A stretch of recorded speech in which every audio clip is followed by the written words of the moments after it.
All right, you guys, GM. I'm gonna start bringing up our amazing panel here today. I hope everyone is doing well on this Monday morning. We don't typically do shows this early, so I hope you guys are finding the show well, and I hope you guys all had a great weekend. I just set up the spaces as well. We're gonna get. I see Pluto down there. Tyler, what's up, brother? I see Tom from Pixpy.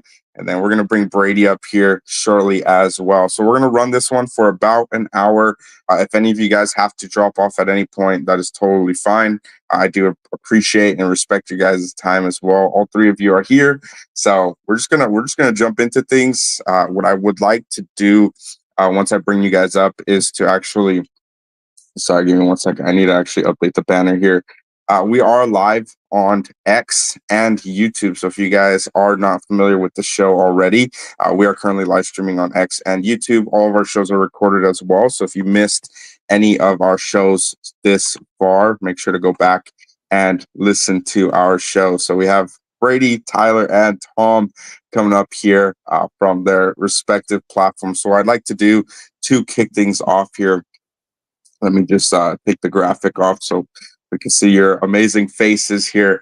All right, let me do a little mic check here. How's the audio? Can you guys hear me? Does everything sound good here? Amazing, amazing. Well, GM, you guys, I don't know what time zones you're in, but I appreciate you guys making it out.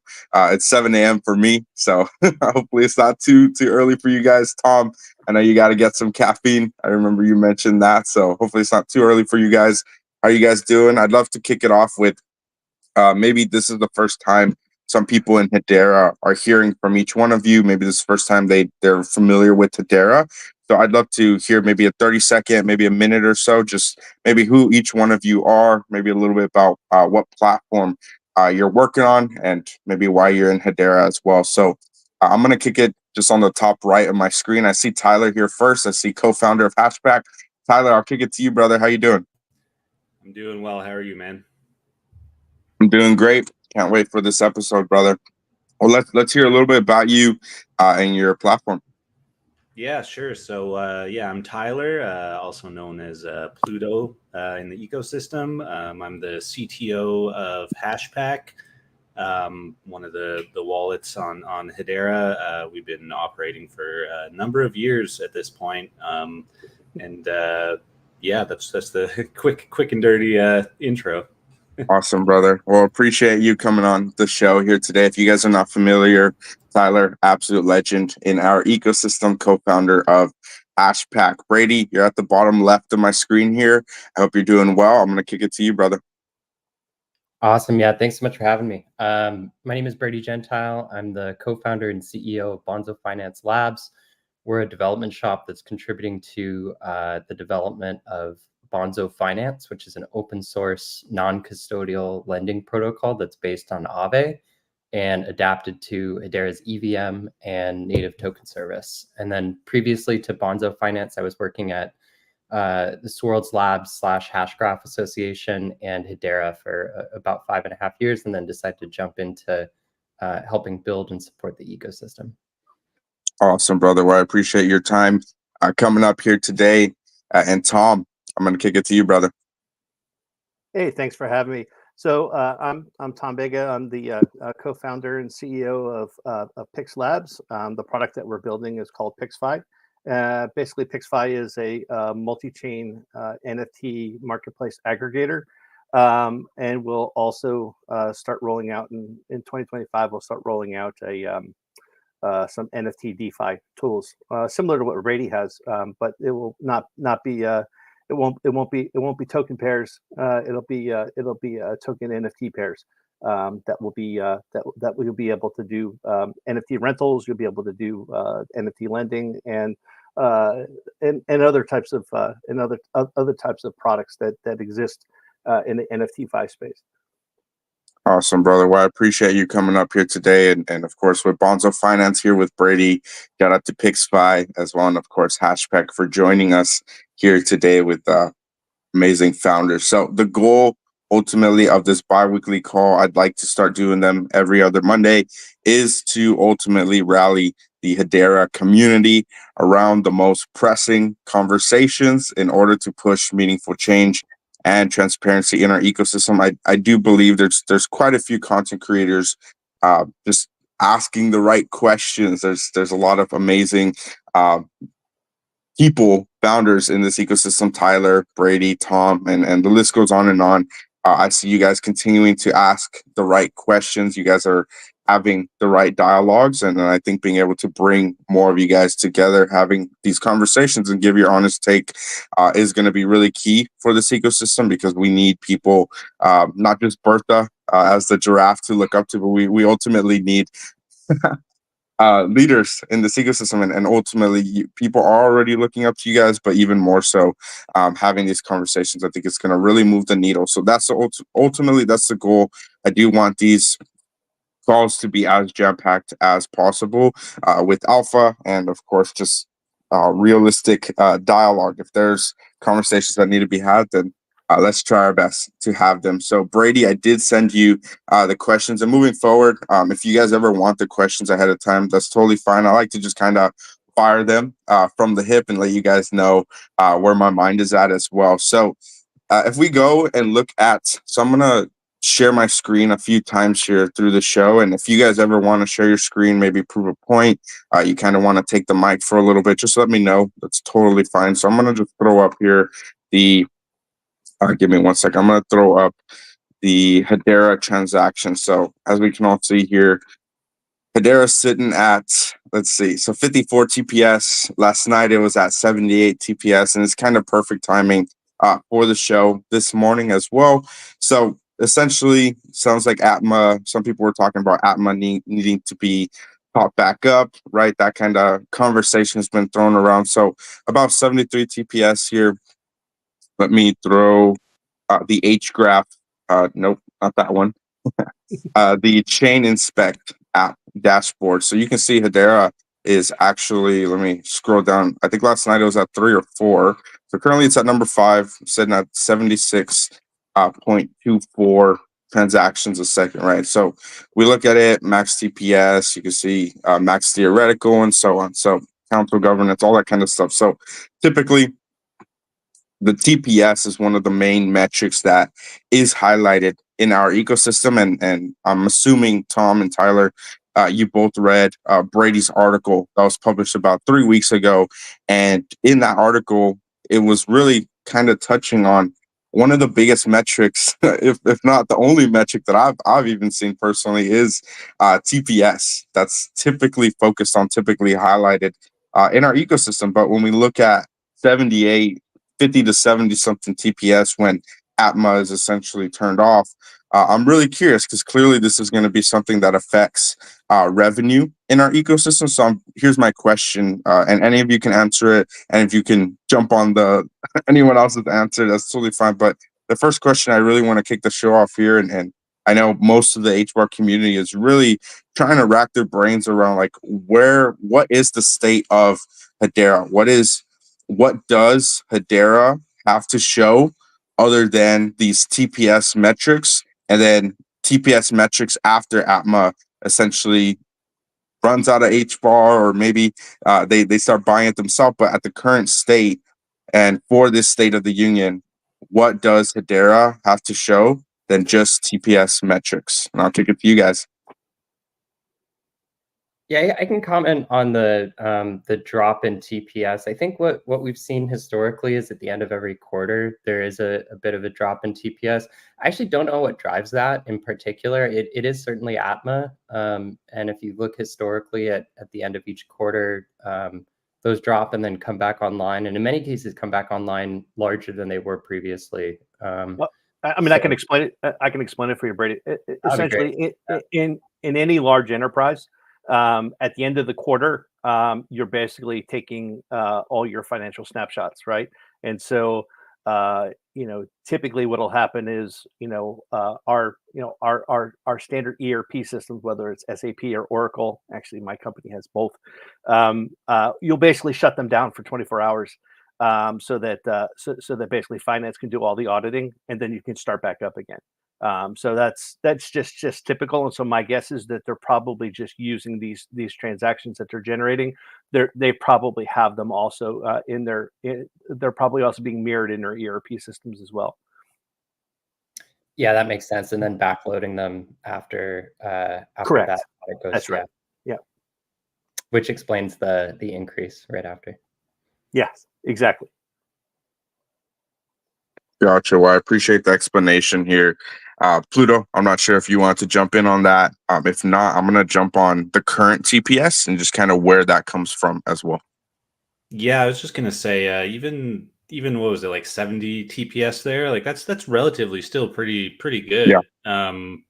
I think historically it's gone much lower than that during these Atma shutdowns. So that's nice to see that it's the kind of a higher low there. Yeah, I mean, IPEX, you were asking about, measurements, and I think, one of the measurements that I think is of great value is to look at wallet creation, right? And I think that's something that the Hashback team has a really good handle on. I think they understand, all of the new account creations that are taking place within the ecosystem. And then from there, I think the other measurements are, what do those wallets now hold, right? Are they holding HBAR? Are they holding HTS tokens? Are they holding NFTs? If we can have those types of measurements, then we can start getting into, what I would call is really more accurate active daily user measurements. And I think that's the sign of a healthy ecosystem, when people are willing to spend their tokens or trade their tokens for other tokens or trade their tokens for NFTs. That's when you really start seeing, the kind of commerce that's going on. And if you look at Solana as an example, all it takes is a Hippo meme token, right? And now all of a sudden their TPS, spiked after it having been much lower for a while. So it only takes one thing, right, to start a fire, and that's what you see in a lot of these other chains. But that's also the case where their foundation and their founders of the protocol lean into that, right? They want to generate that buzz, and they want to build on that, and that's also one of the pieces that we're missing as well. Yeah, and I want to echo Tom's statement around what defines an active account. And I think when you think about it through the lens of like a healthy ecosystem, I agree with what he says, that the account should have any asset besides HBAR that's in the account, and then how often that account is actually interacting with the network. So I was tracking this when I was at Hashgraph and trying to get some eyes on that metric as being a key metric, because it really it defines ecosystem accounts, people who are actively participating in this ecosystem that has network effects. It's typically applications that are interoperable with each other, or at the very least assets of those applications that are interoperable with each other. And so I see active ecosystem accounts as being a really strong and solid metric to be looking at. And yeah, there's things you can do to game that metric. There's things you can do to game any metric at the end of the day on chain, for better or worse. And then, you mentioned TPS as sort of the single metric that really Hedera looks at, and then the community has found itself really championing around is like the number of aggregate transactions. And Right. I think it looks really nice. It's a powerful metric. It does indicate that Hedera has this level of scalability that you would want in a layer one network that is supposed to achieve mainstream adoption. But there's so many other aspects to TPS that I think are underlying that are really important to look at. And the core bit of that, I think, is about revenue and the breakdown of types of transactions that translate to revenue. Not all transactions are created equal. And if you break it out using, I think Hashpoint is a new data analysis for the Hedera network. And if you break it out, it's a significant amount of revenue that's driven by the Ethereum virtual machine on Hedera. And I think the quote was like, even just a couple percentage point changes from TPS going from the Hedera token service and the consensus service to the EVM service offers like a 200% increase in revenue. And I'm butchering the figures there. You have to go back to the actual interview between Brandon D and the Hashpoint team where they dive into this. It's a really great interview, but we really should be thinking about how TPS translates to revenue. And then there are a number of other metrics, I think, that you can use to analyze the health of the ecosystem of Hedera that are also comparable to other networks that are competing in the same market as Hedera. At the end of the day, Hedera is a public layer 1 network, and it's competing with the likes of Solana, Avalanche, Ethereum, all of these other networks, and even layer 2 networks. And it's not just a single metric, I think, that defines health and success. It's a number of different metrics across many ecosystems that determine how successful a network is at the moment and how much growth it's seeing. Yeah, I think those are all incredible points, Tom. Tyler, you're more than welcome to jump in. If not, I'm going to jump to the second part of the question here. Yeah. I'm just going to guess. Is the second part of the question liquidity? Yeah, that's another. I have just questions on top of questions that are layered in here. I do want to talk a little bit. Go ahead, Yeah, Tom. The only thing I was going to add is that one of the other metrics, right, obviously is would be especially from a DeFi perspective, would be TVL, and I think the corollary to TVL is just the value of stablecoins that are on the network as well. Those I think are two additional measurements that makes it easy to do the apples to apples comparisons about the commerce that's taking place on other chains, whether they're layer 1 or layer 2. And so I just think those are also, I think, are key measurements. And for me, I'm because I'm a little bit more focused on NFTs. I'm also looking at the NFT trading statistics, as well as the aggregate floor price and aggregate value of NFTs on chain as well. I just wanted to take it back to the account metric for a second. I'd love to see active accounts like a first party metric as much as TPS. You see a lot of posts when like the account creations are up, but that doesn't necessarily mean a whole lot. I think something a lot of people don't know is that the account creation is throttled at 2 TPS right now. So a lot of projects, a couple projects will pre-create accounts, like hundreds of thousands of accounts, in order to handle a spike in new user signups, so that if users are signing up faster than 2 TPS, they have a pool of accounts that they can kind of give to people. So I think there's a lot of depth to this account metric. I know Metrica shows active accounts. I don't know what they use to determine active accounts, but I think yeah, more transparency around like active accounts, like real active users on Hedera would be a great thing. One more thing on that too, and I agree with what Tyler's saying about active accounts being really the most important thing. The other thing is when you look at the ability to compare accounts between Hedera and other networks, there's a really important aspect of this that I think most people don't know is on centralized exchanges for any other layer 1 and layer 2 network. The way that they've architected that is that each individual user actually has a individual account address that's tied to their centralized exchange account on these other networks. And it's free to create accounts on other networks. And that's partially why they've set it up that way. It's easier for the end user to just have to put an address to where they want the funds to be sent. And that's their centralized exchange address for that specific centralized exchange. For Hedera, the way that it's set up is that because accounts are an expense, you have to pay to create accounts.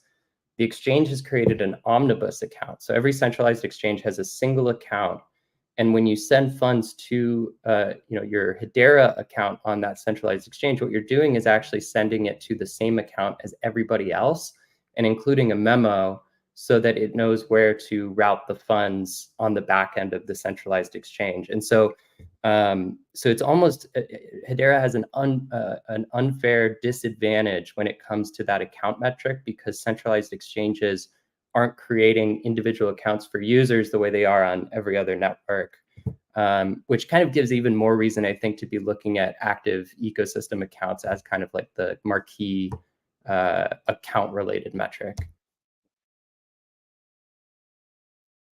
Awesome. Well, I think those are incredible points. Again, Brady, Tom, Tyler, you guys are doing a great job. So that was the first question. What does Hedera have to show other than TPS metrics? So again, 78 TPS currently. We are going to move to the next question. Just due to time, I think 10 to 15 minutes per question is pretty reasonable. The second part of that first question was going to be the state of revenue on Hedera, but I think we'll unpack that a bit later. So I did move a couple questions around based on how the interview is going. So I do want to jump onto the next question. So Tom, you were correct. So how important is DeFi? TVL, native USDC, and stablecoin liquidity metrics. So I've been seeing pretty much all three of you talking about USDC on Hedera quite a bit. So you three were the main speakers I was really looking forward to for this specific question. And so there's a couple sub points, of course. How do we get more USDC on Hedera? Why does it matter? And then, of course, whose responsibility is it? So I would love to unpack this. So TVL, USDC, and stablecoin liquidity metrics. So I'll kick it back to you guys. Yeah, I think I can speak to native USDC as a first thing. I think stablecoins is as a category is such an amazing thing for Hedera to be focused on, because stablecoins meet the market, as it exists today, where stablecoins are so necessary, and the primary usage of stablecoins is around DeFi, on and off ramping from volatile assets into stable assets, and then all of the different types of DeFi strategies that stablecoins enable. And then shameless plug in particular with lending protocols, they offer a lot of additional functionality when you have a stable asset that's supported. But stablecoins also are of major interest to enterprise organizations. If you look at, Visa, for example, they have a Visa on-chain analytics dashboard where they're looking particularly at stablecoins. There's reports that are being done, out of Circle and some of these large institutions that are working together around stablecoin metrics. Stablecoins are being adopted by larger, Web2 organizations as part of treasury management strategies, where typically they're able to receive, an inherent yield with stablecoins by keeping them in certain custodial providers. It's an amazing metric that I think is one that Hedera, as more of an enterprise-focused organization, but also catering to retail, can really sink their teeth into. And so I really hope to see more efforts around stable coins being an emphasis. Maybe it's research reports. It obviously has to be an increase in liquidity of stable coins. Maybe it's the treasury of the foundations or Hedera themselves actually keeping some of that as native USDC on Hedera. There's a whole bunch of things that I think can be done to boost the stablecoin ecosystem as a whole. And then, obviously on and off ramps and SEX listings and ways of making stablecoins more accessible to the ecosystem is probably the most important thing. Yeah, I mean, I'll just to build on that, Brady. I mean, I think the other thing that's becoming very apparent, as NFTs become not just JPEG monkey pics, right? The NFTs are also becoming part of the real world asset portfolios that exist out there, and so we're seeing stablecoins as being sort of the main driver. Stripe now is in the process of integrating USDC as sort of the fiat. So you would onboard your fiat into USDC and then be able to make online purchases and transactions. So these types of services and other types of payment systems are coming online. That we would probably, all of us would like to be able to have our users be able to utilize, because that keeps them in the app, and that keeps them actively engaged in what you're doing in the ecosystem. So that's been part of the Pixfy strategy from the very beginning, is to essentially to be able to take any crypto and convert that to any crypto. But we're basically the shuttle for that. It can be USDC, and that's sort of part of our underlying payment engine. And I think there are a few other complementary services that are going to be coming to the Hedera ecosystem, such as Axelar, and where they basically feature their own version of USDC. It's a wrapped version of USDC, but they can convert that one for one to other flavors of USDC. At one point there were 8, and I think by my last count there's probably more like it's like 14 or 15 different chain native versions of USDC.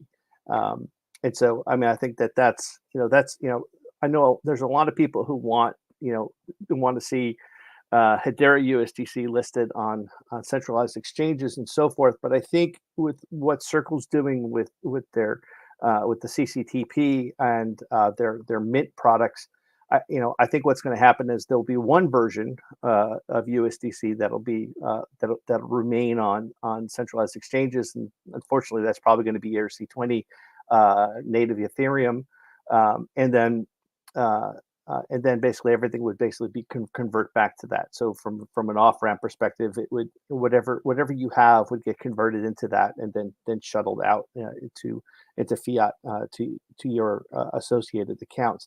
Now, ideally, I'd like to see somebody win the battle and displace displace the Ethereum based USDC as sort of the mainstay, mostly because of the gas fees. But I think that's the other thing. I think Circle and Coinbase right now are eating those fees when you look at the low cost of the transaction, or the conversions tend to be much less than what current gas rates are. So there's some subsidies that are built into that, but technically I don't think that's necessary when you actually look at when you look at the cost of, say, converting Polygon USDC to Solana USDC.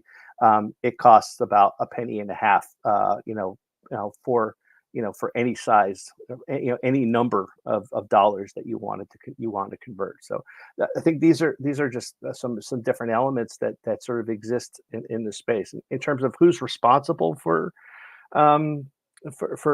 injecting that liquidity, I think Brady was correct. I think that it's something that the foundations really would have to be able to tackle, right? Maybe one of the mechanisms is grants can only be paid out, half an HBAR, half an USDC, or something along those lines. And I know that mechanism already does exist. So anyway, interested in there for the people's thoughts. Yeah, CCTP, to echo what Tom was saying, an integration into that would be incredibly valuable. And even bridges today are integrating CCTP so that instead of having to bridge and create a wrapped version, it's just using CCTP to create the native version on whatever chain it's being brought to. Limited number of networks that are supported by CCTP. It'd be amazing if Hedera was part of that. Yeah, I think those are great points. Tyler, if you want to... Only costs Algorand $200 million. That's it?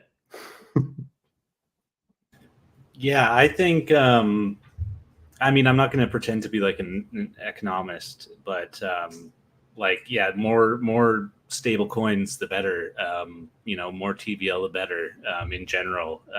I do think that like the whole CCTP thing is, really interesting. Like it seems like kind of, like USDC has the opportunity to kind of be like the unopinionated, stable coin across chains, which I really like, the idea of that, rather than like wrapping stuff and doing all that weird stuff. But I think we need more. That's the short of it. Geography is also, and I think, another important aspect of stablecoins too. So if you look at the demographics of users across the different types of stablecoins that exist, USDC is obviously more Western countries, and then Tether and Binance's stablecoin for more Eastern and Asian countries. And so it's it's probably good to have a mix of the two as well, depending on where your target demographic users are living geographically. But it does seem like USDC is at least the first one to try and boost liquidity of and other key metrics of, just given the nature of majority of Hedera's users. Gotcha. Yeah, that makes a ton of sense. So I am really curious. So in terms of answering whose responsibility is it, I've seen various posts from each one of you. But yeah, so H sounds like, obviously, correct me if I'm wrong here, sounds like HBAR Foundation plays a massive role.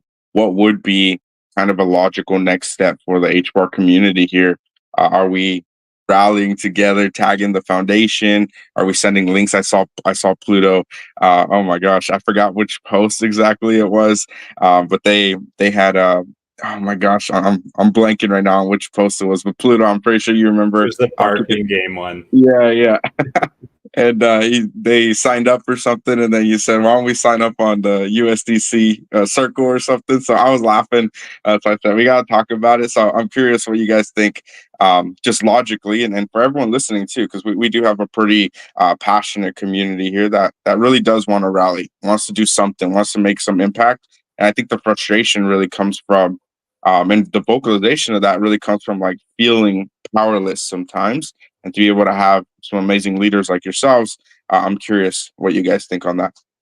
So I don't know if the other two here, but I've had conversations with Circle, and so I've met with them. We've talked about the Mint product, what it would take to what it would take to be able to to have several million in value minted as USDC, as part of as sort of as part of the treasury approach that we're trying to develop on PixFi. And and basically they were very kind to sort of talk about and say, if you can bump those numbers up another 10-20x, then we'd be happy to sign you up for the program. But right now the program is that they have is limited to parties like WorldPay would be one example. Now WorldPay happens to have a seat on our council.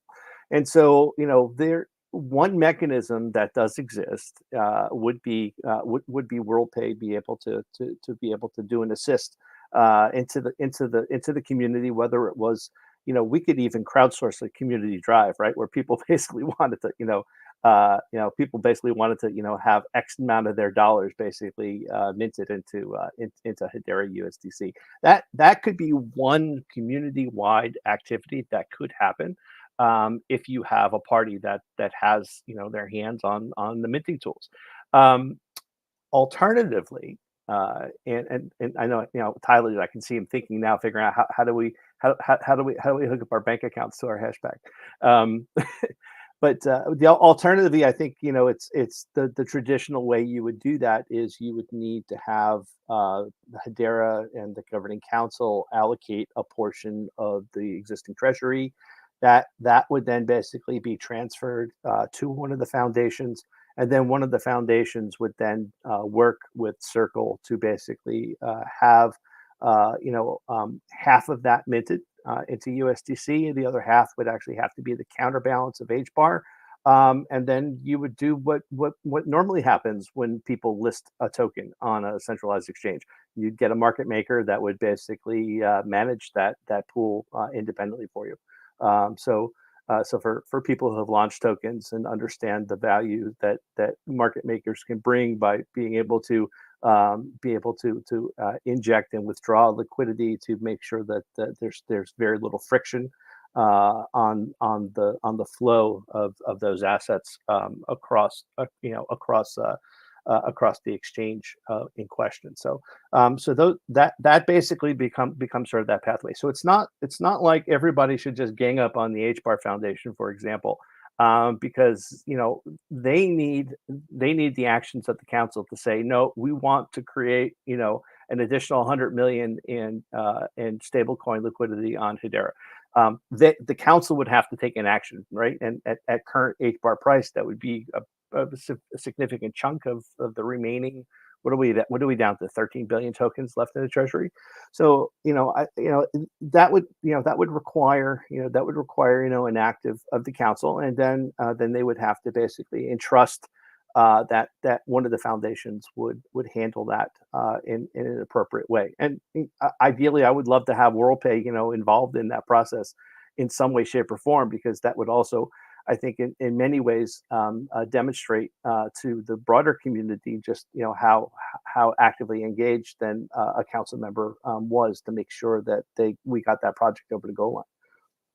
I fully agree with Tom and his sentiment on this. I think for too long, the governing council has been shielded in many ways from being held more accountable by community for some of these activities.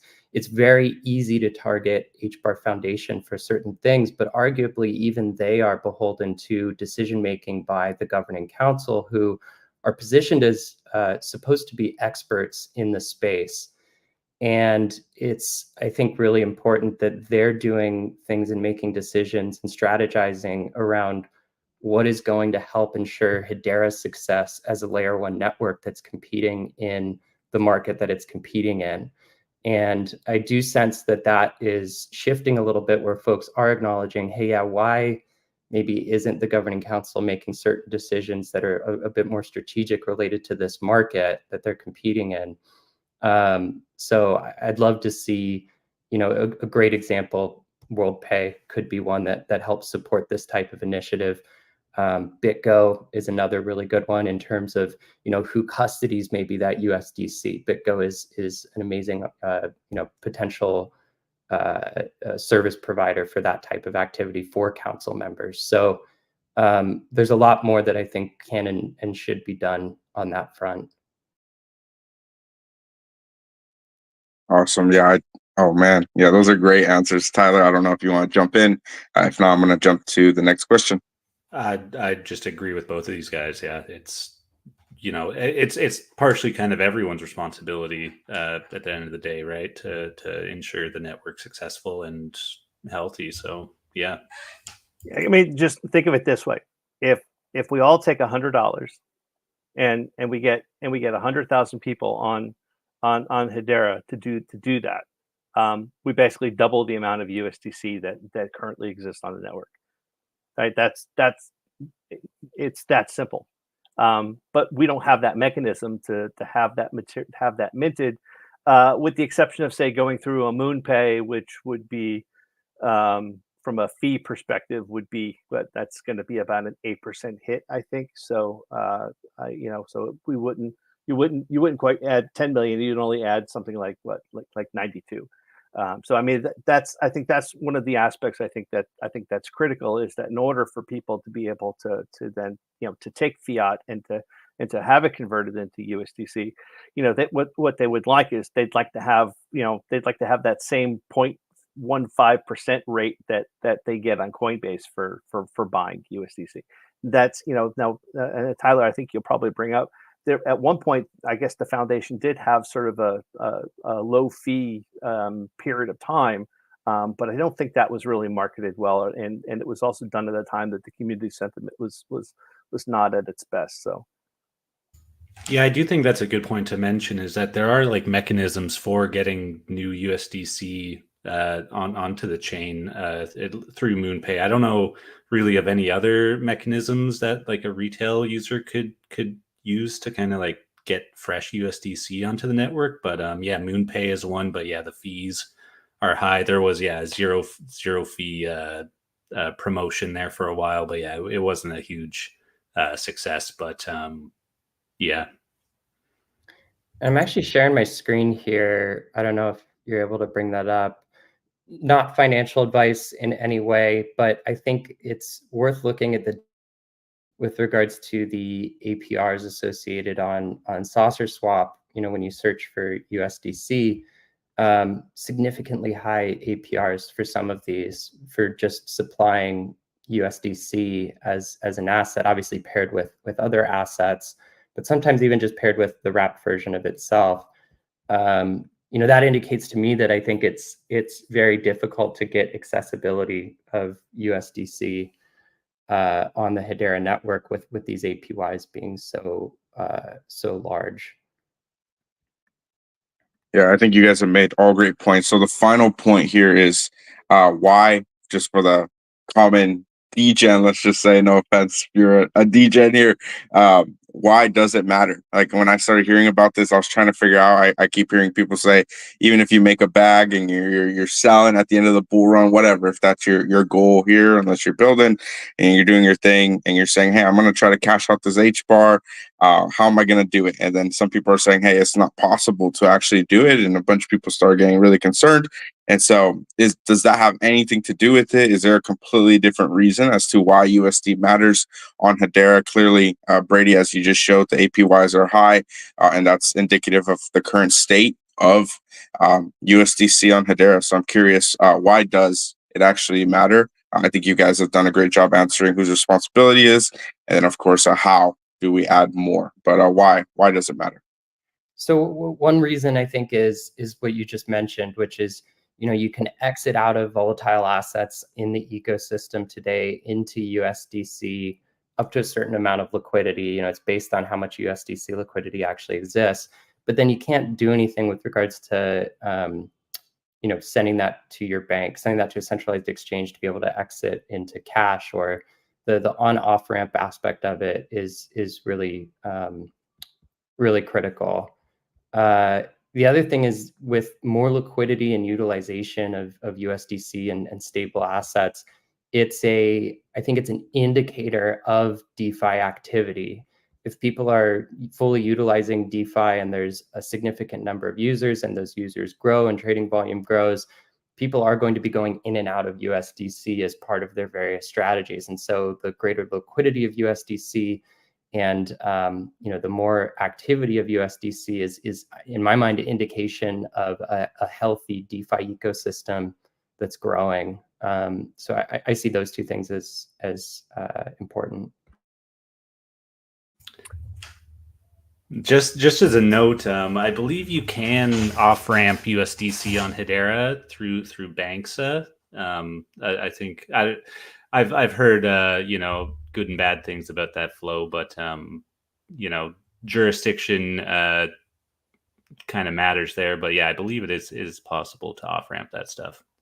I'm gonna check that out. That's interesting. At a pretty high fee, or I think it's probably similar to the off ramp fee. Okay. Yeah, but yeah, you can do it in Hashpack there through the buy sell menu. There's a USDC off ramp. Yeah. I'm gonna do the jurisdiction piece is something I think is going to be really critical for a lot of users as well, and that obviously is related to the organization that's doing the on or off ramping requires money transmitter licensing, and that's a very complicated subject. In the US, you would need 50 money transmitter licenses, and in some states they're very difficult to come by, which is why you see places like New York and Texas being excluded by a lot of products. And then you would need a separate one for the EU, but then also you would need one for Switzerland, and you would need one for the UK. And then the other Asian countries all have their own version of that system as well. So I think that's one of the other aspects that currently is adding and compounding the friction that currently exists just in Web3 in general.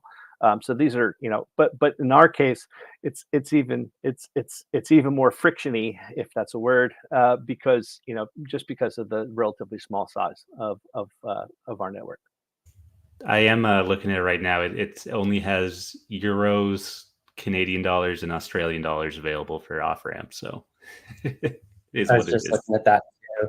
The one thing I really like, though, that I noticed, I mean, you can only get up to $5,000 worth of USDC, but if you use Google Pay, there is no gateway fee. So you can essentially convert cash from Google Pay to USDC on Hedera native up to 5K for no cost. which is cool. I didn't realize that.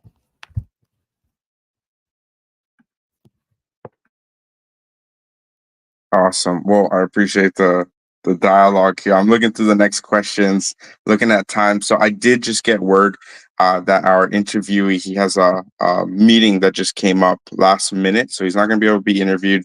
So I know I said an hour. If you guys want to stay on a little bit longer, like I said, I do have a few more questions.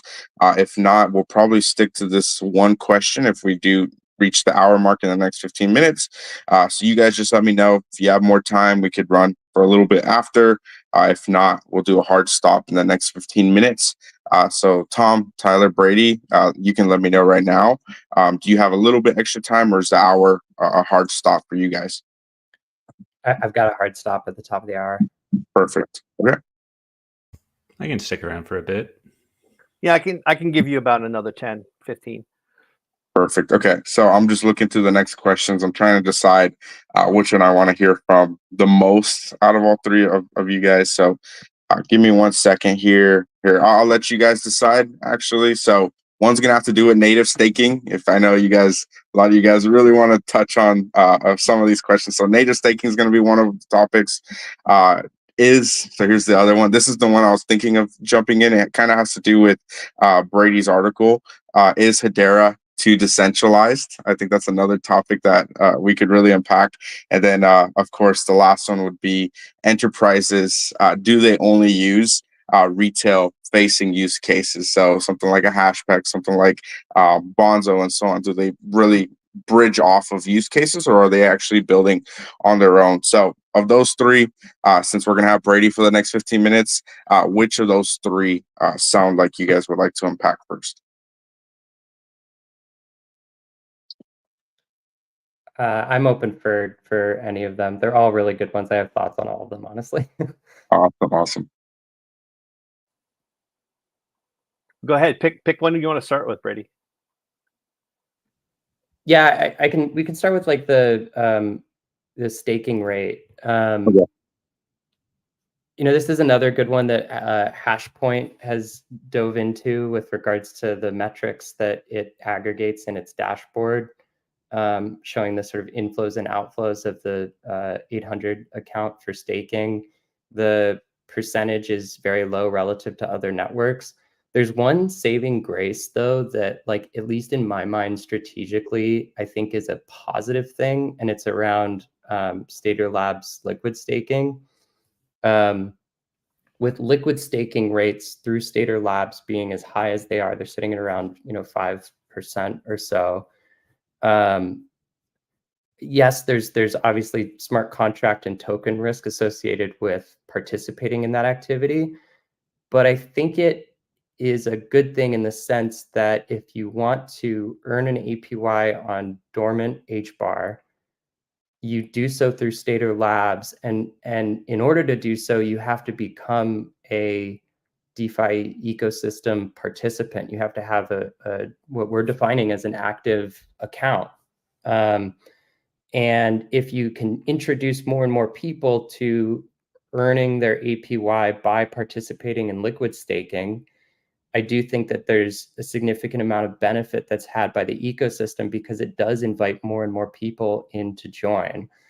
When you look at native staking for the Hedera network, you kind of don't have to do anything. You press a button, the tokens aren't locked up. The friction is so low to participate in that activity, and I think it's a good thing for users. It's great, but at the same time, it's not getting them involved necessarily in the ecosystems the way that we want to grow that out.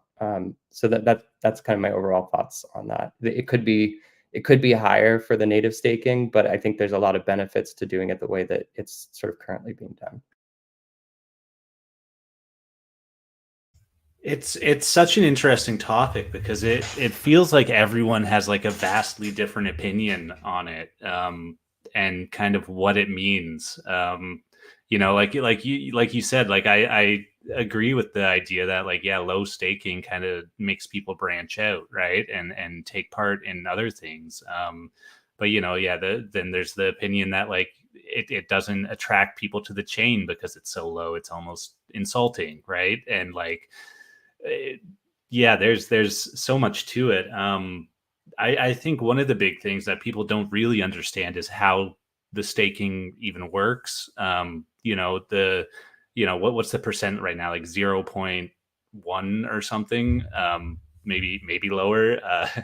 But like the max is 2.5, right? And the way it works is the more network fees that are collected, the more the staking reward goes up to that 2.5%. And you can argue that maybe they made that switch too early. Maybe the scaling is off or something. There's so much to it that there doesn't really seem to be a right answer. But yeah, I mean, it is like you said, low risk, low reward. And yeah, it's really interesting. No, I also think maybe they started too high. I think it's possible that when they started off with that 6.5%, it rewarded different behaviors than what what an ecosystem really needed to have. And I think that's part of what of what creates the controversy over this topic. Is when you see when you read the minutes of the council meetings, and they're talking about their participation in the ecosystem, and then I jump into a Discord that's full of more degenerates, and their question is, well, what ecosystem is that? Because I don't see their transactions. I don't I'm able to track all these different wallets. I don't see them. We don't see them buying NFTs. We don't see them buying any other HTS tokens. So what apps are they actually interacting with to consider themselves to be actively engaged in the ecosystem? And I think this is another part of sort of the I don't want to say the retail versus enterprise debate, but I do think that there's a lot of us are using similar terms, and they mean something different to all of us. And one way to basically solve problems, and to use tools that enterprise would be familiar with, is that we basically have to come together and get some sort of shared understanding of what is the truth, or what is that single source of truth, right? How do we want to define things? We've seen Lehman has offered where they want to basically recently, I think was the validator versus the what was the other term? It was the difference between validators and the consensus and the validated. The consensus and validation. Yeah. And so I think this is important, but again, because a lot of us come in and out of and interact in other ecosystems where there are on other chains where there are other terms being utilized, you almost need like a Hedera handbook, because there's so many different nuances with this network, because we sometimes refer to things that other people use another term for. And so I think this is also, I think, part of sort of what compounds the native staking argument. Awesome. Well, we are coming up on the top of the hour in the next 7 minutes, so I think we're gonna speed run this this last question here with Brady still in attendance. So I'm just gonna jump right into it. I appreciate your guys' answer. So, is Hedera too decentralized? This is per Brady's article. What should communication look like between our current organizations, and then, of course, around a common goal? What should that common goal be? That was more or less touched on in Brady's article, and what would a common goal look like, not only between the organizations, but even for the community to be able to have a voice and maybe voice what this goal is, and kind of remind. I think having a good reminder from the community is really important. So again, is Hedera too decentralized? I'll kick it to you guys. So I want to try to clear up thinking around the article related to this topic. I don't think there's, such a thing necessarily as too much decentralization. I think decentralization is great. And obviously there's a lot of decentralization that's happening in the Hedera ecosystem, but you can have decentralization, but at the same time also have alignment. And I think those two are definitely compatible.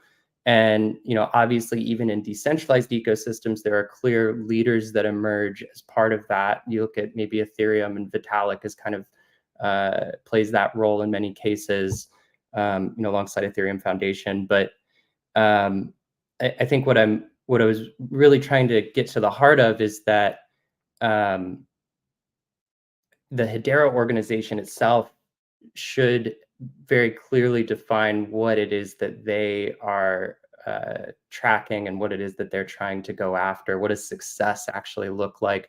What is their vision for the future? And it feels like there's a lot of confusion across the entire ecosystem because we maybe don't have that stake in the ground around how Hedera themselves are thinking. They are a sort of central, as decentralized as they are with the governing council and each of the members sort of independently operating, there's still, they have a significant amount of power in decision making in terms of what happens.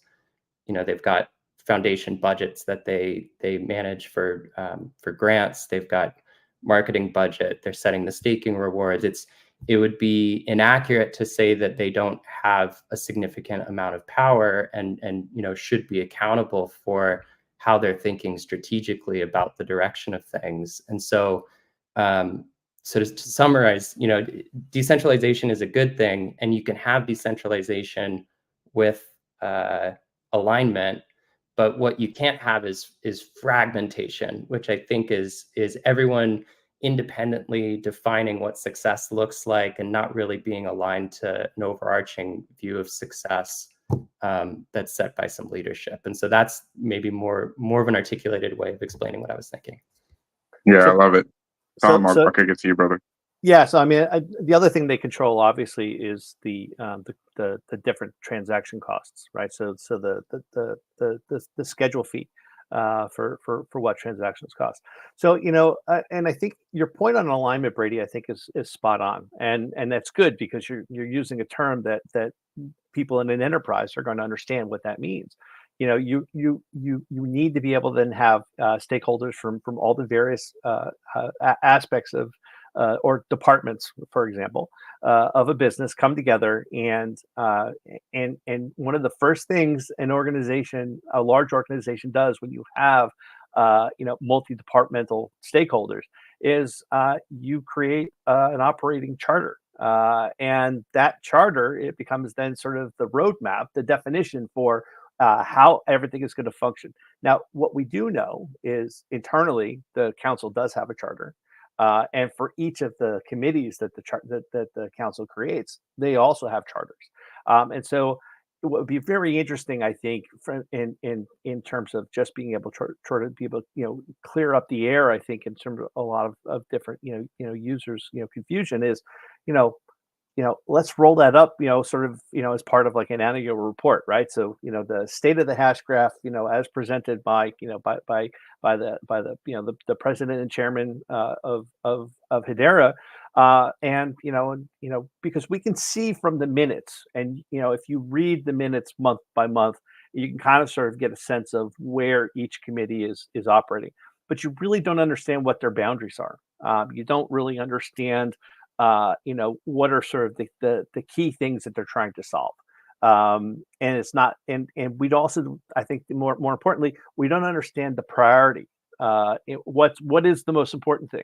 Is filling out all 39 seats the most important thing? Is developing and getting more council use cases uploaded onto the network priority? We just don't know what they're prioritizing.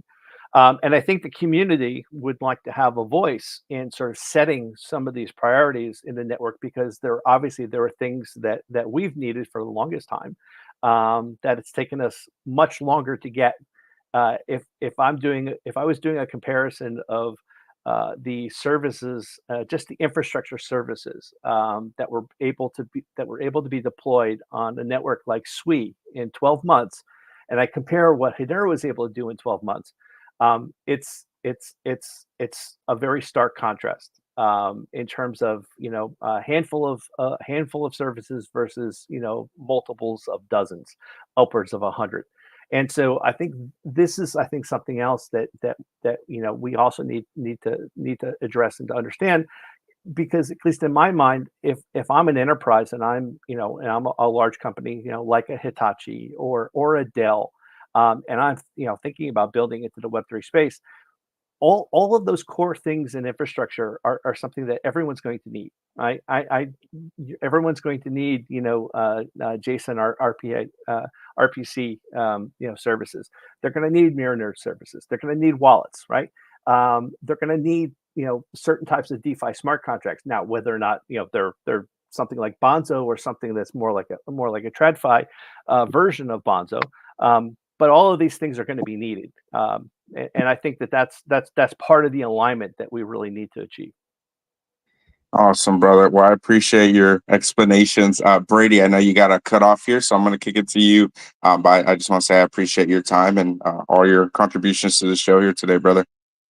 No doubt. Really, really appreciate you having me on, and great discussion with Tom and Tyler and yourself. This has been awesome. I think Tom's point is spot on with regards to ecosystem integrations and infrastructure, and then relative to these other networks within 12 months time, their ability to set those up, like Base, like SUI. I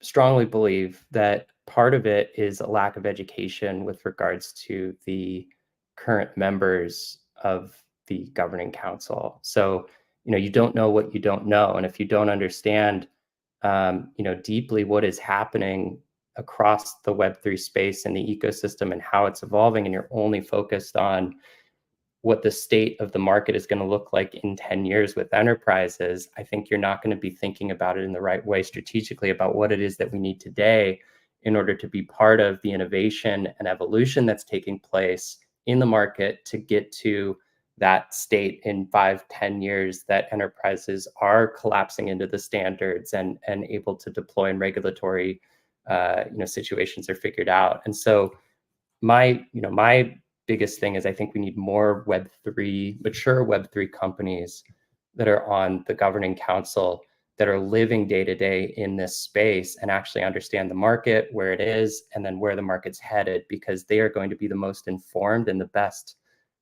in terms of making decisions for the ecosystem and for the network as a whole. And I just see that as being one of the most important things. And the addition of BitGo was an amazing addition. We need more BitGos. We need, companies like maybe Circle or Alchemy or otherwise, because we need that knowledge to be able to make informed decisions. Yeah, that's a banger, Brady. That's awesome. We need more BitGos. We need Circle as the next governing council member. Well, I appreciate your time, brother. You're more than welcome to drop off at any point that you have to. Tom, Tyler, same with you guys. We're going to jump into the next question here. But again, Brady, much appreciated, brother. And I hope you have a great rest of your day. Thanks so much, guys. Really appreciate it. Appreciate you having me on. Bye. Hey, thanks, Brady. Awesome. All right. We're going to do one final question here. Tom, Tyler, again, massive shout out to you guys. If you aren't following PixFi, obviously, if you're not following Hashpack app, make sure to go shoot them a follow. Go show them some love. They're doing an amazing job here on our show here today. All right. Here's going to be the final question for today. And we don't have to do too in depth. It's really up to you guys how deep you want to go. But since we are talking about the governing council minutes, I think it is appropriate, since we aren't going to do an interview after all at the end of the show. I haven't touched on the governing council minutes on my typical 5 p.m. show, EST. So I think we can cover the August minutes once you guys drop off if you want to. But once the show is over, we'll cover the minutes here. But honest state, I'm really curious what you guys think. The honest state of enterprises on Hedera per the historical council minutes. So as you guys have basically been talking about, just kind of sharing a little bit more so on, the state of what this common goal is. What are the goals essentially of the governing council per these various committees? And as I said before, do these enterprises really take Hedera seriously in terms of building on the network, or are they kind of just waiting for retail to build various use cases and kind of use those? I've heard various conversations around those 2 points. So I'm really curious where you guys think. I'll jump in first only because my day job is in a very large enterprise, and so I understand the mindset. And actually, I mean, I think I can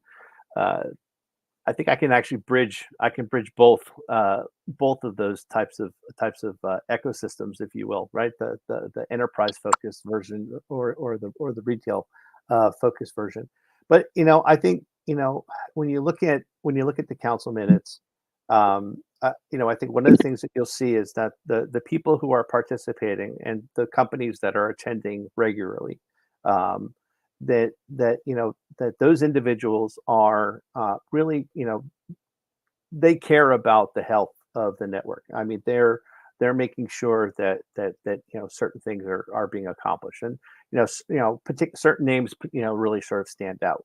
I think was it Simon from Maglu has never missed a council meeting, and there's a handful of members of the GC that are actively engaged month over month, year over year. And I think that's very, having that kind of consistency is very helpful and very useful. But what we don't know is, what we don't know. And we don't know what's the level of conversations that are taking place. What are the comms that are taking place between these different committees when they're not in council meeting? Obviously, to get some of the things done that they're doing, it does require, email chains. It does require maybe, sidebar video calls. We don't know what's taking place outside of the council, outside the council minutes itself. So I think it's unfair, I think, to sort of judge the council too harshly. But I also, I think from a community perspective, people are, at the end of the day, transactions matter, and all transactions matter, right? So I think people are looking at what have these teams built or deployed, and it does take enterprises a very long time to do something, right? And there's probably quite a lot of starting and stopping. If I look at the council members, I would say a lot of them are coming out of the what I would refer to as the digital transformation office, right? Which tends to be something that's part of a strategy org within a large corporation. And so they're not those are products that are being developed that are not necessarily mainstream. They're probably more proof of concept. But if that proof of concept bears out, then the enterprise would then roll that out and adopt that as a more broad product. And Avery Dennison and Atma.io is, I think, an example of something that basically probably started as a proof of concept and a product that initially was not necessarily Web3 oriented, but it was able to be converted, and there were obviously some scaling efficiencies and some cost efficiencies that were had by doing that. So again, I think we have to be really careful about judging too harshly. But I think Brady's point was exactly right. Right? They only know what they know, and if they need to understand more things that are more Web3 oriented, that's where we would expect the BitGos and the chain links to educate the council, right? And I think those are things that I think we can all agree on. Awesome take, brother. I appreciate that. Tyler, if you want to jump in. Yeah, I mean, as someone who also kind of has a decent amount of enterprise experience, but more from kind of the tech point of view, I'm here because I got frustrated with enterprise companies when it comes to tech. They're slow. They have no creativity. They waffle about decisions. Like it's just a nightmare. Maybe speaking personally, at least, like I hated working in that environment. And so it doesn't really surprise me that we haven't seen a whole lot of innovation, let's say, from some of these people. But at the same time, I think it's sort of their responsibility to kind of foster innovation with the ecosystem in general. And I'd love to see kind of like investments from these companies into the ecosystem rather than kind of like the ecosystem relying on them to build something, because like they're slow and safe. That's kind of what enterprise is once it gets to a certain size. It's yeah, it like look at what happened with the kind of like the LG Art Lab thing. Like it was the easiest thing ever, and it was a complete dumpster fire. Like I just I I'm kind of talking about a bunch of random stuff, but like, yeah, it's I'd love to see maybe some sort of penalty for not showing up to these meetings. Like it's like, I don't know how you can have a council member that doesn't show up to half the meetings. That seems kind of ridiculous to me. But yeah, I mean, yeah, I'm sort of just frustrated with the whole thing. Well, Yeah, I think for go ahead, Rob. as the originator of the attendance scorecard, which thankfully has now been taken over by these other two, Hashpoint and Hashgraph. I'm happy to relinquish those duties. But no, I mean, I think that's a good point. And I had a Twitter thread last year. I think it was last year. Might have been 18 months ago now, but where I talked about exactly this investment concept. And I like this idea in that rather than having and depending on the GC members to be building on their own, I'd like to see them partnering with developers within the ecosystem, because we've got a extremely diverse pool of developers that have a tremendous amount of skill sets that range from and I'll use my CTO as an example. Hank has basically built and designed the back end of systems for the SEC themselves. He's also designed and built the back end for Wells Fargo's mobile app. And then he also basically did and contributed quite a lot as a co-founder to SaucerSwap itself, right? So I mean, he's he runs that full range of degen, right, from a DEX all the way to the SEC. I don't think it gets any more contrasty than that. And I'm sure, and Tyler's resume, if anyone has actually seen it, I mean, he's done some amazing things in his career. And so and I think that's indicative, though, I think, of a lot of the devs within the Hedera space. And there's a lot of value that I think developers that we have on this network that could really help. I think a lot of these enterprise programs be able to develop something faster, sexier, and probably at a much lower cost than what they're currently thinking about. So I think those are all things that I think that I'd love to see us to be able to leverage in sort of the community conversations that Charles is having with the community. And I think the other aspect there is that a lot of these enterprises have their own internal innovation groups, and most of those internal innovation groups are closely aligned with their own internal VC funds that they're all managing. Now, I mean, I don't think anybody's getting a Boeing VC grant off because I don't think other than my rocket hobby, I don't think any other projects are building something related to rockets. Although maybe Neuron could maybe be an interesting partner for Boeing. And so if anything, maybe just to keep track of their maintenance logs. But I think these are actually, I think, some things that would be very interesting to be able to explore with their various council members.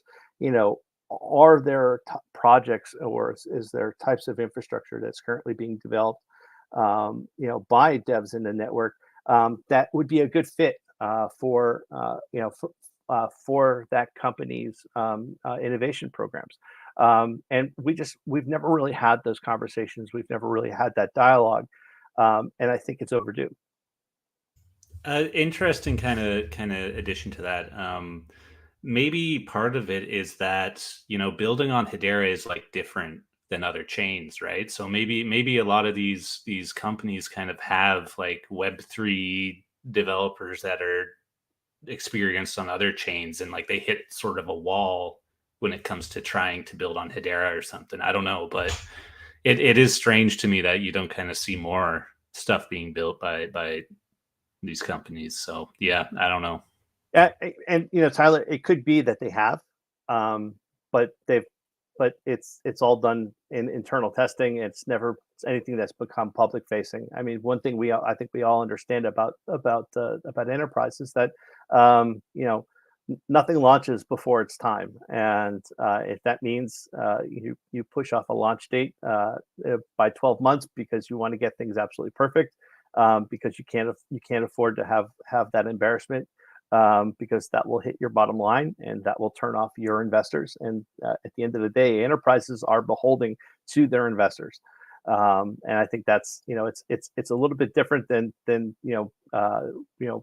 rolling out 12 updates to your app every month because you can, and because that's what your customers want. They just don't have that. They don't have that agility. Which is why they should be part. If they need agility and they need to have that market presence, and that's why they should be working with people who are devs in that space in the first place. Yeah.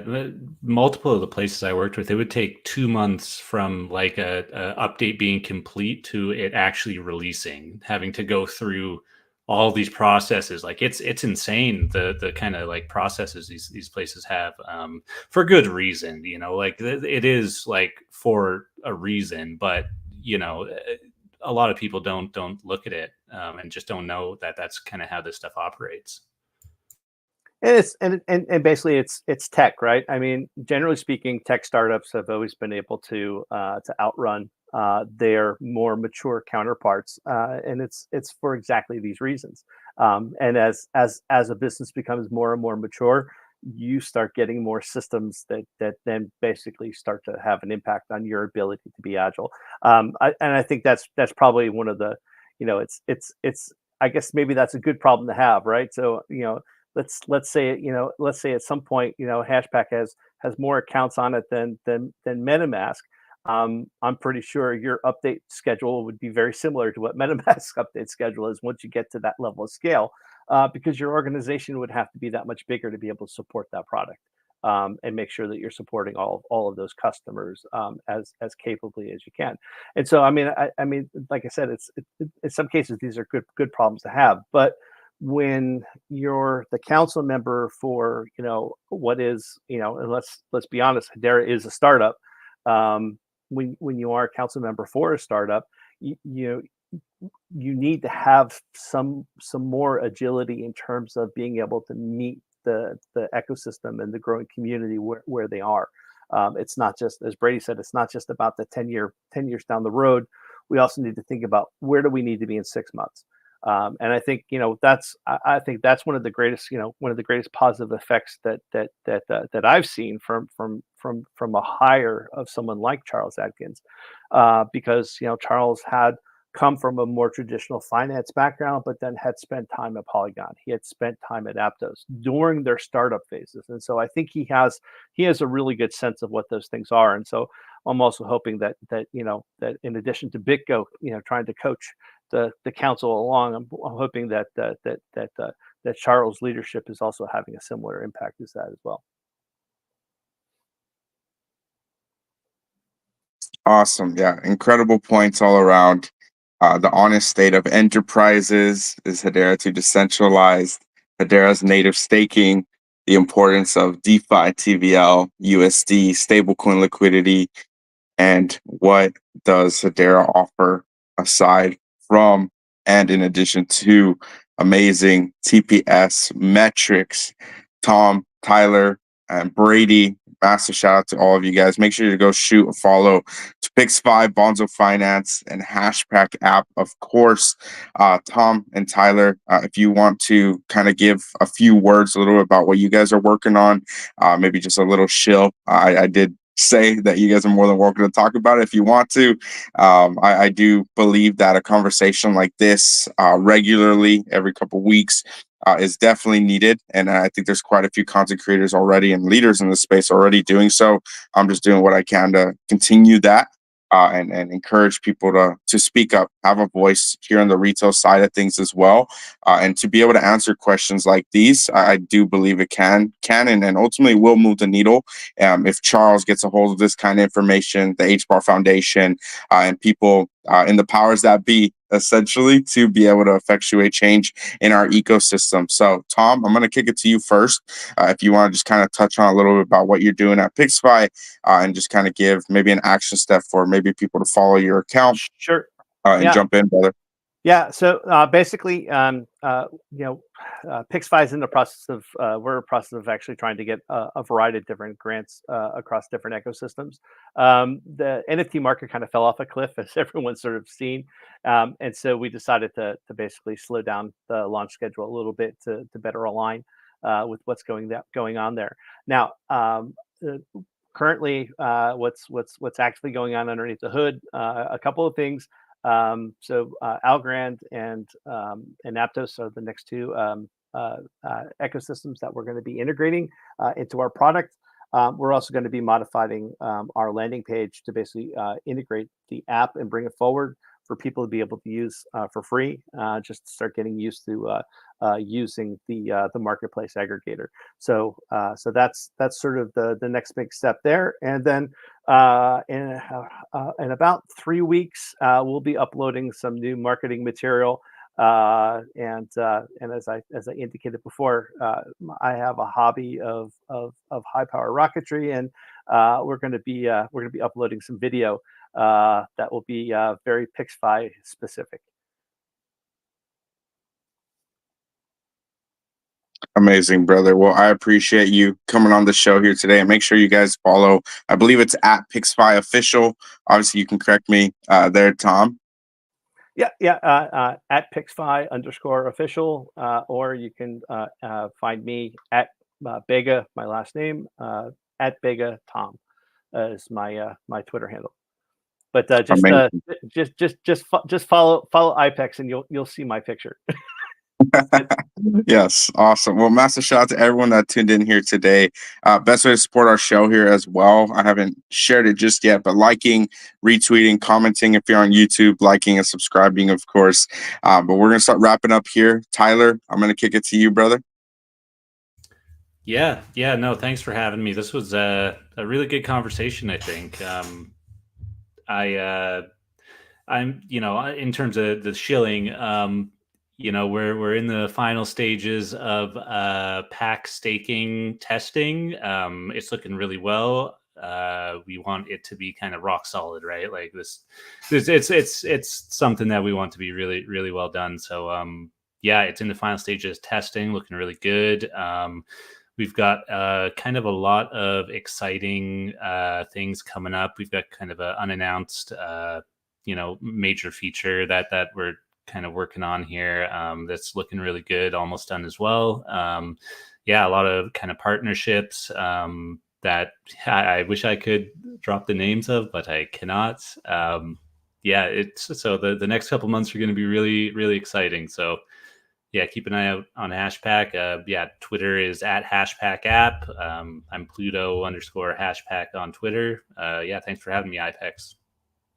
Awesome, brother. Much appreciated. And of course, we have a ton of, unfortunately, scam accounts going around. So if you are not already following the main wallet Hashpack app, once again, make sure you're following the correct one. Don't get scammed by the fake team accounts. Tyler's super active. Don't get scammed by a fake one. Like, if you're going to be in this ecosystem and you're using wallets regularly, you need to know the official account. So again, at Hashpack app. And then Pluto, do you mind reminding everyone your official X account? Yes. What is it? It's at Pluto_Hashpack. Perfect. And then Tom, I think I saw you open your mic if you want to jump in. Yeah, just one last shout out. I mean, again, I think that we could be seeing the resurgence of NFT activity on Hedera. We've got Dead Pixels Drop 5 coming, so hopefully everyone's got a ghost so they can get into that mint, and really looking forward to seeing if I can score a glitch. Oh yeah, the glitches look amazing. The glow in the dark ones, I think, with merch and for the glow in the dark's my personal favorite. But yeah, I'm excited to see more. I believe they have a space coming up tomorrow, so definitely have to tune into that one. Tom, Tyler, Brady, much appreciated here today. I think the conversation went really well, and there's a lot of alpha to unpack here. Again, the goal of this bi-weekly call is to rally the Hedera community around the most pressing conversations in order to push meaningful change and transparency in our ecosystem. Much love, you guys. Much love to everyone tuning in here today. We're going to do a little intermission here for the after show before we get into the governing council minutes. But again, Tom, Tyler, much love, you guys, and I hope you have a great rest of your day. You too, man.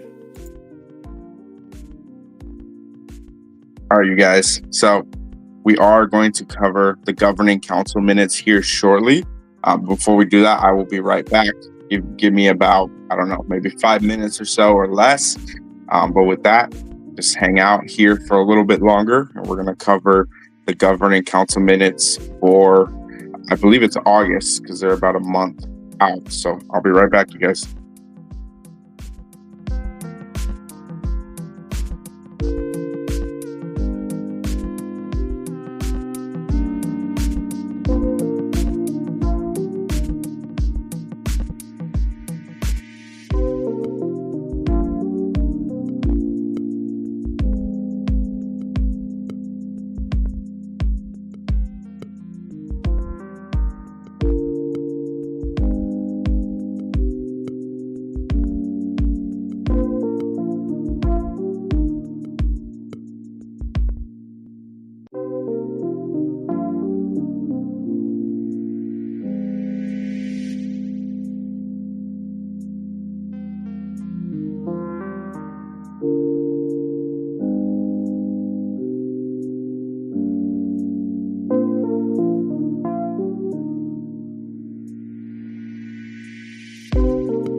All right, y'all.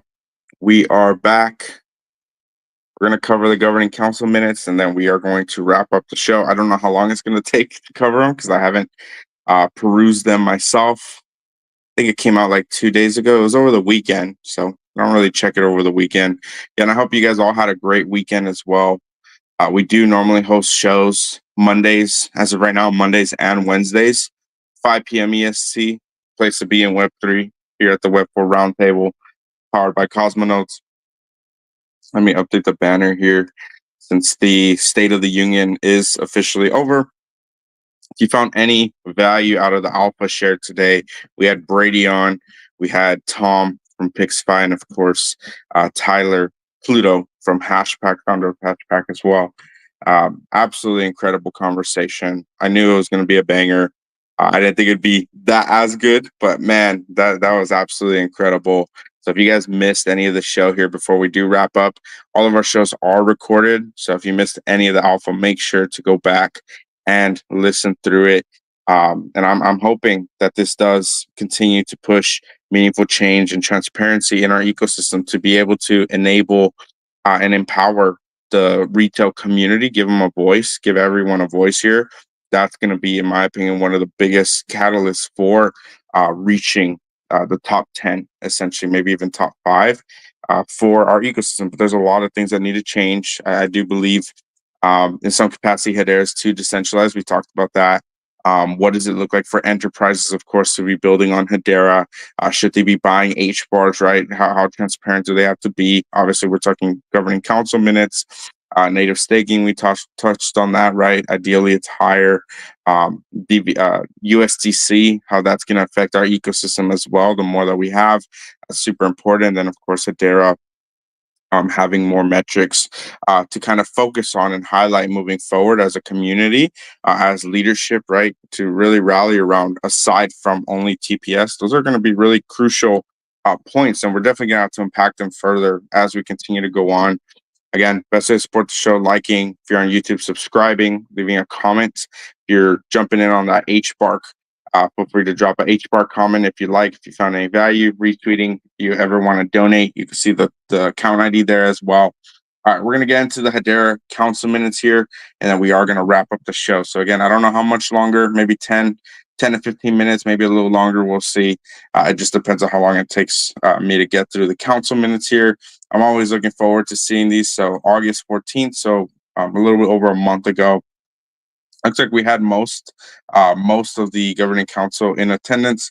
Looks like BitGo, Chainlink, Google, Hitachi, Nomura, Tata Communications, Ubisoft, Wipro, and WorldPay were not. So how many is that? 3, 4, 8, and 9. So 9. So I think that's probably like 60-70% of council members in attendance. I think that's pretty solid, but of course, ideally it's 100%. I don't understand how it's not 100%, to be honest. That's just my take. That's what I'm watching. And I believe the last governing council minutes, Charles Atkins, the president of Hedera, mentioned reaching out and coordinating with each council member moving forward. So very much interested in looking at that, looking forward to that. Hopefully that makes some pretty big changes for the attendance in particular, because if you're not attending, I doubt you're even probably building on the network. And as we've seen, Ubisoft has attended very few in general. So I personally don't really consider them a council member at this point. What are they actually doing in the network, essentially, right? Probably nothing, unfortunately. I was excited specifically for Ubisoft on the council, but we'll see. Maybe things will change with Charles reaching out and having conversations with them. But of course, that's yet to be seen. I'm not going to hopefully speculate on anything. We got to just see it, right? All right, let me just kind of skim this really quick. All right, nothing really shared here. Skim this really quick. OSFCom, what is that? Open Source Foundation Committee. Okay, acting under delegated authority from the council. They voted that Hedera Hashgraph LLC owned Hashgraph source code will be hosted and governed. And governed as a project under the Linux Foundation Decentralized Trust. So we've covered that on the show. That was that Hero use case there with the Linux Foundation in compliance with the approved technical charter. Per the technical charter, OSFCom also appointed initial members to the technical steering committee. 1 second here. And delegated authority to the initial members to fill the remaining seats. Okay, that's really fascinating. Although the OSF committee made significant progress discussing the project name, and ultimately delegated authority to the TSC with input from the marketing committee chair, Hashgraph's chief marketing officer, and LFDT staff to make the final decision regarding the name. So again, I believe this is the hero use case right here with the Linux Foundation Decentralized Trust. So that's a massive, massive win for our ecosystem. And Lehman, I believe, said that we're the first ecosystem to basically donate our code base to the Linux Foundation. Essentially, basically, if you guys haven't tracked any of the other content creators, anyone that's really covered this, essentially what's going on here with the Linux Foundation, once I kind of unpacked it deeper, really what's happening here is that developers essentially have access specifically through the Linux Foundation to just build on Hedera essentially without the oversight or without really having the oversight from Hedera specifically, or to rely on Hedera only. And then basically if things are built via developers through this foundation, which is one of the biggest, if not the biggest, for developers, to my knowledge at least. This is massive because Hedera can use these use cases essentially to integrate new HIPs. And so that's massive because this is a new pool of developers on the Web 2 side of things, bridging over to Web 3. So that's massive. That's absolutely incredible. And you love to see it. And as Lehman said, we're going to be doing a lot of firsts in this ecosystem. And I was really trying to rack my brain before we get into the technical steering product committee. I was trying to really figure out why, obviously Lehman's a genius, super smart, super visionary, of course, a leader here. Why is he so focused and fixated on DREC when he could be fixated on whatever else? I mean, you can list a number of things that he could be doing instead of DREC. And when I kind of really thought through DREC, we covered the recent DREC news with the Alliance a couple weeks ago when it came out on the show here, and just showing, hey, when we talk about quantum computing and AI, just kind of forcing their way into people's wallets, essentially, this is something that kind of has to be abated and figured out before we actually get to that point. And essentially, no one's figured out how to prevent the brute forcing of wallets, which I don't want people to be fearful or super scared, but that is more or less the reality with the supercomputer or quantum computer for that matter, the post-quantum age, if you will, going into crypto. And so for Lehman to be such a visionary, to be like, hey, you know what? That is one of the most important things moving forward to be focused on, and creating an alliance essentially of other cryptos as well. That's massive. If you don't understand how DREC works, I'm not going to get too deep into it, but that's essentially his solution for the greater crypto space, essentially for custodying your assets. So massive, massive win, in my opinion, in terms of the Lehman camp. And I'm just super bullish on him and what he's working on, of course. And of course, he built Hedera. And I do believe that, especially if you're a developer listening, Hedera is going to be continually growing and evolving, and dare I say developing, no pun intended, based on new developers and contingent on new developers coming into the ecosystem and continuing to build as well. So that's a massive point. That's super, super important to be aware of as well. I'm gonna skim this really quick, so I'll be quiet for a little bit. I'm gonna skim this and then come back to you guys because I haven't read this yet. So TechCom, again, Technical Steering and Product Committee. This is TechCom. Let me read this really quick and see what's going on here. So there's a new HIP that's voted on, conditionally approved, HIP 991, permissionless revenue generating topic IDs for topic operators.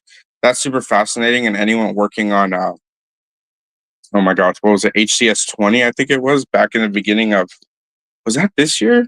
Yeah, I think that was this year in January. We had that HCS 20 hype for a little bit there. This is really fascinating. We were talking about royalties basically on revenue generating topic IDs for topic operators. I don't know if this has to do with it, but royalties for HCS 20, fascinating. for the topic IDs. Really curious what that's going to look like in the future. Let's see. Cool. They're just voting more on that one. HIP 980. You love to see more HIPs. That's just more ways to improve the network. Let's see. Enhancing mirror node entity REST APIs with timestamp query parameters. That looks good. Another one that just needs to go to vote. Again, these are all conditionally approved. HIP 993. Improve record stream legibility and extensibility. So basically, if you're new to the ecosystem, these HIPs are basically a byproduct of all the developers, Hatchgraph and various developers coming together, working on these various Hedera improvement proposals. And then the number behind it is just basically, I don't know if it's arbitrary or if that's how many they have. Seems kind of arbitrary to me because I've seen some pretty low numbers too. But there's quite a few HIPs out there that are improving the network essentially. So, and their proposals, of course, for Hedera. All right, I'm not sure what this one means. Just kind of looking through it here, but going to another vote. HIP 1008, enhancing mirror node contract log REST API with transaction hash query parameters. Another one needs to go to vote. And then HIP 1010, update token custom fee schedules via smart contracts. I thought we had that already, but if we didn't, then there we go. Here's a token custom fee via smart contract. And again, needs to go to another vote if there's any changes. So I think that's 5. 1, 2, 3, 5. Yeah, 5 HIPs in potential development there. Going to vote, going to mainnet. So massive win again for our ecosystem. All right, so call to order and introductions. Brett McDowell called the meeting to order. Let me just kind of skim this really quick. In Miami, there's going to be a council meeting in November. Charles Adkins comes in here, updates the council members on plans for the Q4 in-person council meeting to be held in Miami, Florida, USA. So that's really big as well because they don't always meet in person. So seeing that one, that's really great to see. Simon Olson here from Magalu. I believe that's a governing council member. Let's see, CBDC project. Oh, okay, here we go. Talking CBDCs now. Simon Olson shared an update on a collaborative effort between multiple council member organizations and service providers regarding a CBDC project. Okay, super fascinating. Simon championed the joint effort as evidence of a healthy and collaborative Hedera ecosystem. Super bullish on this. Very interested to see what comes of this collaborative joint effort. Very fascinating. Okay, Dr. Paolo Tasca here from UCL. Let's see, token economics progress, CoinComp report. Let's see. Okay, so Dr. Tasca updated the council members on CoinComp's recent activities regarding token economics. Let me just skim this really quick, see what's going on here. All right, so basically pursuing its objective, developing, optimizing a sustainable dynamic token economics model for the Hedera network. How to accomplish this, reviewing nodes reward model, node subsidy options. Let's see, reviewing hosting and data costs, conducting price elasticity study to inform the model. All right, let's see. Review this plans to review network pricing. This is fascinating because it'd be fascinating to see if the network fees are adjusted at all. Earlier in the show, we talked about Hatchpoint and basically how fundamentally different our revenue would look like if we did modify the fees in any way. That's super fascinating. I'm curious, just kind of what what decisions might be made around this one. Fee allocation between accounts.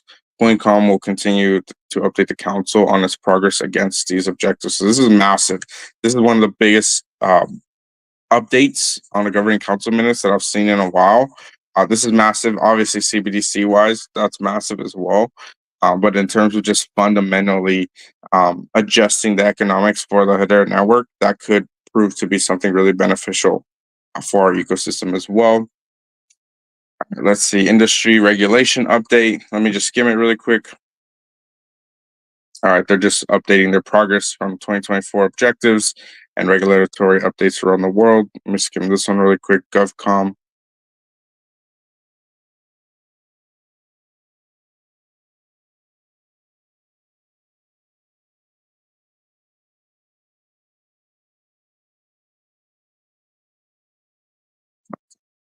Nothing really crazy. Just talking about events and various government programs in terms of regulation. So very important to know there as well. And Christy Swartz and Richard McNamara from Zane Group and TLA Piper, respectively, on that point. And then corporate utilization progress here, CorpCom report. So this one's from Rob Allen. You guys all probably know him from Australian Payments Plus. Let me just skim this one really quick. He's just reviewing. So a lot of reviews essentially of 2024 objectives, progress, challenges, and goals with respect to each. Let's see. So CorpCom is working with council members collecting data regarding enterprise utilization of the network. Oh, this is massive as well. So seeing enterprise utilization of Hedera, it looks like building a knowledge base of best practices for use case deployment. Oh, wow. And using its corporate utilization dashboard will identify and escalate hurdles to network utilization. Well, there you go. I mean, that's probably the biggest sentence I've read in a while from the minutes. Like, this is incredibly bullish. Obviously, it's going to take some time, but reviewing progress, challenges, and goals for enterprise utilization with the governing council, I mean, that's absolutely incredible and super prudent for this conversation moving forward, and what we basically talked about earlier in our show today. All right, CorpCom continues populating enterprise readiness dashboard. I didn't know this was a thing, but this enterprise readiness dashboard, I want to hear more about this. I'd love to learn more. So Charles, if you're listening, I want to hear more about this, especially once you start doing spaces and stuff. I mean, this is going to be a massive way, and as we've seen with HGraph.io, we've seen with Hashpoint now and various other metrics. I mean, this is something that we need as an ecosystem, regardless if retail can actually see this. This is obviously something that enterprise clearly needs. So massive win. Says that this dashboard should lead to sponsored HIPs. There you go again. Ecosystem integration support for council members. Rob Allen highlighted recent success stories of completed ecosystem integrations. Finally, Rob reviewed CorpCom's upcoming enterprise showcase topics and encouraged interested council members to join. Absolutely incredible. I mean, I think they're just getting better and better with the minutes, to be honest. All right, let's see. This next point here, network technology, Hedera technology improvements, TechCom report. So let me just skim this really quick. All right, so this one just has to do with managing node accounts, identifying and addressing challenges that council members experience in managing these accounts. Let's see, been reviewing this committee. TechCom has been reviewing custodial options and exploring a dynamic address book. Oh, that's right. I think who was it? Was it Rob Allen? Someone was talking about this dynamic address book. I don't remember. Oh, it was what's his name? Richard Breyer or something. He on Brandon's show. Shout out to both of them. Exploring a dynamic address book. I remember this was talked about. Would enable node accounts outside of those currently in use, and I believe this dynamic address book is that next layer to scale the nodes. It was something like that. I don't remember the exact point, but this is really important for the governing council moving forward per that interview. All right, let me read this one really quick. Yeah, they made significant progress in reviewing data storage costs, strategizing options to accelerate network profitability. That sounds great. Working collaborative with CoinCom to support network sustainability measures. Yeah. And we covered CoinCom a little bit earlier in the show as well once you started reading the minutes. That's awesome. And you want to see more in these collaborations with the various committees here. All right, let me just skim this one really quick. Let's see.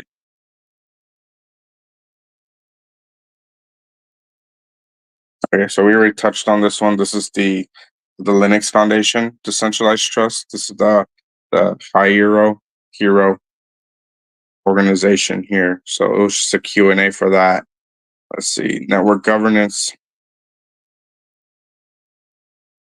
All right, so they made some progress, it looks like, on new council members and proposed innovation program. So membership committee update. Let me just skim this one really quick. So Simon again, Bill Miller, and Charles Atkins were part of this update. So let me just read it. I believe this is the last point, and then we're going to wrap up the show here. So Simon Olson updated the council members on recent conversations with prospective members. Oh, that's fascinating. Okay. Which range from nonprofits to large enterprises.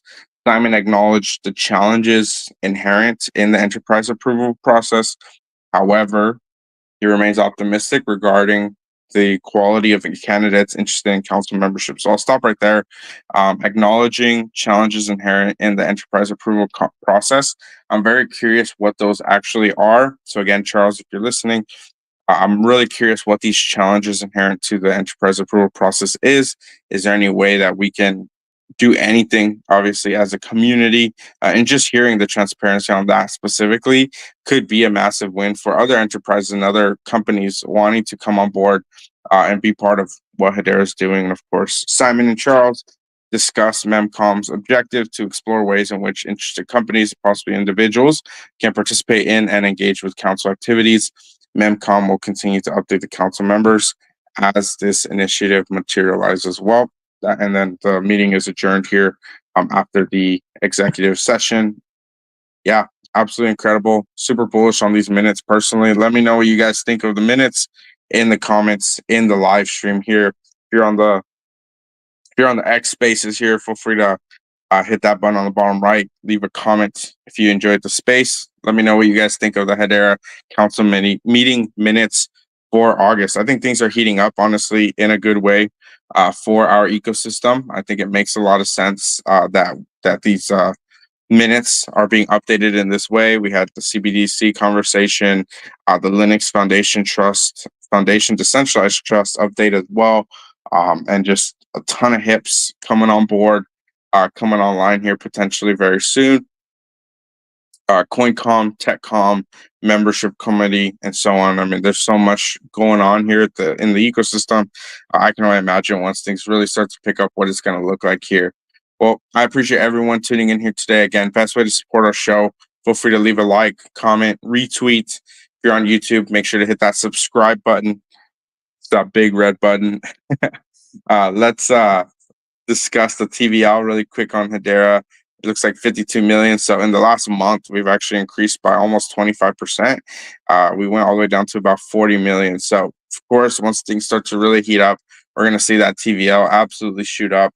I think what was the recent local top of TVL? I think we hit like 100 and I don't remember. It was like 100 something, 125 million maybe. I'll let it load here for a little bit. Absolutely incredible. Also, here, just loaded 155 million. Oh my gosh. Okay. I didn't realize we were down like 60%. we were down like 60-something percent of TVL. Okay, 155 million. Absolutely incredible. There's a ton of upside to go for Hedera here, especially in terms of DeFi. Absolutely incredible. And yeah, so I do plan on hosting a show later this afternoon, 5 p.m. EST. Our typical sponsored show for Skillmore Estates. Massive shout out to them. I do want to touch more on what is it? Technical analysis as well. If you guys missed our show on Wednesday, I really unpacked just kind of where I see the market heading. And of course, tomorrow, I believe this is the last day of September. Let me just check my calendar. Yep. Tomorrow's October 1st. So that monthly candle is going to be in very, very soon. So if you want to stay up to date with the latest technical analysis here, make sure to tune into our show later today, 5 p.m. EST. Place to be in Web3. Friendly reminder, make sure to like and retweet the show if you found any value out of our show today. And of course, all of our shows are recorded. So if you missed any of the alpha, make sure to go back and listen to the live stream. There was a ton of alpha jam-packed in our show today. Make sure to go back and listen. And if you want to show some love and support to our show, feel free to donate to our wallet, like, comment, retweet. Make sure to subscribe on YouTube as well. Just type in Web4 Roundtable on YouTube. All right, you guys. Well, much love, and I hope you have a great rest of your day. And if I don't catch you later for our show, I will catch you all on Wednesday. Much love, you guys, and I'll see you all 5 p.m. EST. place to be in Web3. Peace, y'all.